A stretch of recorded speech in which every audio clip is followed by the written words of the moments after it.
Hello guys, welcome to my new video. अभी हम आ रहे हैं एसएससी जेई की लास्ट 5 डेज की प्रिपरेशन स्ट्रेटजी को लेकर। और इसमें क्या है, 130 से हमें 135 नंबर का वेटेज क्लियर करना होगा।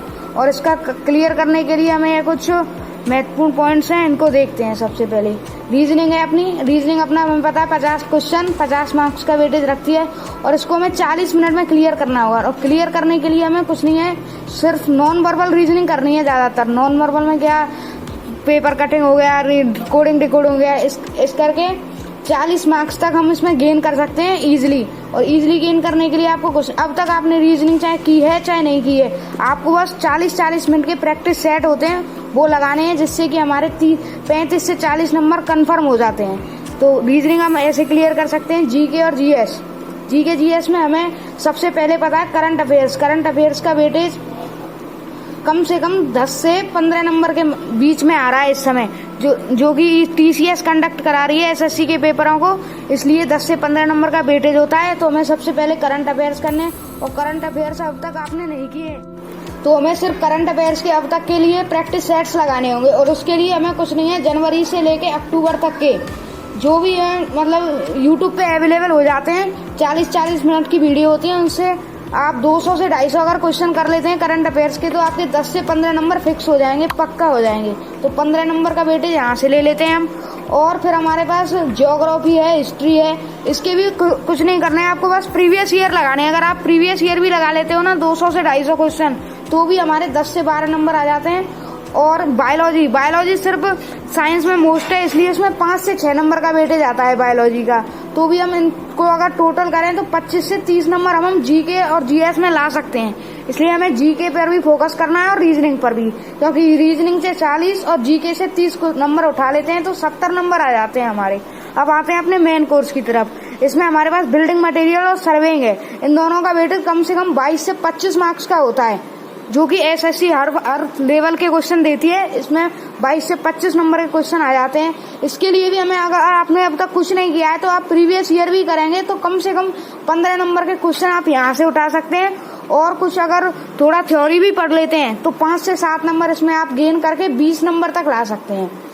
फिर आती है अपनी सोम और एफएम। सोम और एफएम के लिए कुछ नहीं करना है आपको, बस एक तो एफएम में तो आपको ओसीएफ करना है। ओसीएफ अगर ओसीएफ कर लेते हैं तो 5 से 6 नंबर आ जाएंगे। और अगर सोम करना है तो सोम में अगर आप कुछ नहीं करते हो, ओनली न्यूमेरिकल वैल्यू, एक स्टेप के न्यूमेरिकल आते हैं, अगर आप उनको भी कंफर्म करते हो सूत्र के बेसिस पे, सोम के फॉर्मूला बेस्ड क्वेश्चन आते हैं, 1 स्टेप फॉर्मूला लगाएंगे और हम इसमें नंबर पा सकते हैं। इसलिए हमें सबसे पहले सोम के फॉर्मूला पर कमांड करनी है। अगर हम सोम के फॉर्मूला भी करके जाते हैं तो 5 से 6 नंबर हमें फॉर्मूला भी दे देंगे। तो इससे हमें सोम और एफएम दोनों मिला के हम 10 से 12 नंबर गेन कर सकते हैं।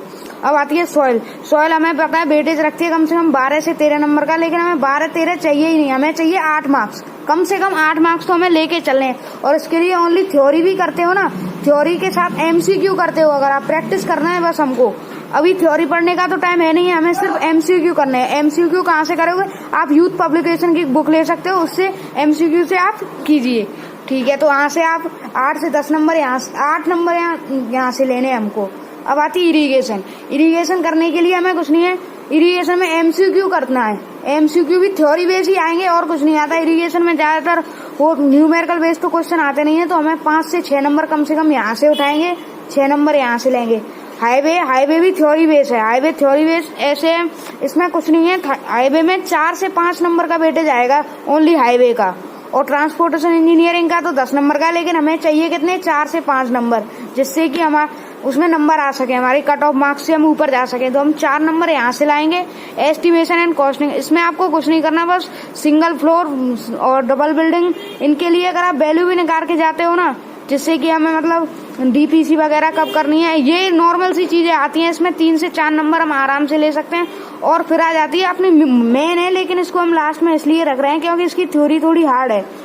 अगर हम एनवायरनमेंट की थ्योरी भी करते हैं प्लस एमसीक्यू करते हैं, वेटेज तो है इसका, एसएससी वेटेज ज्यादा रखती है, तो हमें इसमें कम से कम 8 से 10 नंबर के MCQ से ही ला सकते हैं। ओनली हमें कुछ करना नहीं है, प्रीवियस ईयर MCQ करने एनवायरमेंट के और 8 नंबर यहाँ से लाते हैं। तो अभी देखते हैं हमारे टोटल कितने मार्क्स हो रहे हैं। 70 तो हमारे नॉन टेक के ही हो रहे हैं और बिल्डिंग मटेरियल के 20 और सर्वेइंग के मिला के 20 हो रहे हैं। सोम के हम यहाँ से अगर 10 नंबर लेके आ रहे हैं, सॉइल के 8 और इरिगेशन से 6, हाईवे से 4, एस्टिमेशन कॉस्टिंग से 4 और EVS से 8 नंबर लेके आ रहे हैं। 8 और 4 12 और 4 16 और 6 22 और 8 30 10 40 40 और 20 40 और 20 60 और 70 130 मार्क्स बैठ रहे हैं हमारे। 130 पर इजीली सिविल में इतनी ही कट ऑफ जाती है। आप कट ऑफ पार कर सकते हो, बस थोड़ी सी मेहनत करने की जरूरत है आपको। थैंक्स।